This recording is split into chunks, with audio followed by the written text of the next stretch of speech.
এবার ঘাটালের তৃণমূল প্রার্থী দেবের বিরুদ্ধে এফআইআর দায়ের করল গেরুয়া শিবির। ভোটের মরশুমে রাজ্যের বিভিন্ন প্রান্ত থেকে নিয়মিত অশান্তির খবর প্রকাশ্যে আসছে। পরিস্থিতি আয়ত্তে রাখতে সব রকম চেষ্টা চালাচ্ছে প্রশাসন। এই পরিস্থিতিতে কেশপুর প্রচারে গিয়ে বিস্ফোরক মন্তব্য করেছিলেন দেব। বলেছিলেন বিজেপি মরিয়া হয়ে গিয়েছে জেতার জন্য। 10 থেকে 20 তারিখের মধ্যে বিজেপির নেতা কর্মীকে খুন করা হতে পারে। রাজনৈতিক কারণে নিজেদের কর্মীদের খুন করে দোষ চাপানো হতে পারে তৃণমূলের কাঁধে।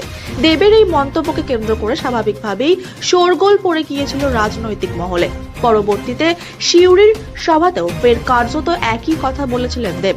তারপরই ঘাটালের বিজেপি প্রার্থী হিরণ জানিয়েছিলেন দলের তরফে দেবের বিরুদ্ধে পদক্ষেপ করা হবে। সেই মতোই এবার দেবের বিরুদ্ধে কেশপুর থানায় লিখিত অভিযোগ দায়ের করল বিজেপি।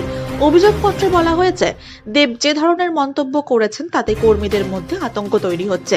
অবিলম্বে বিষয়টি খতিয়ে দেখে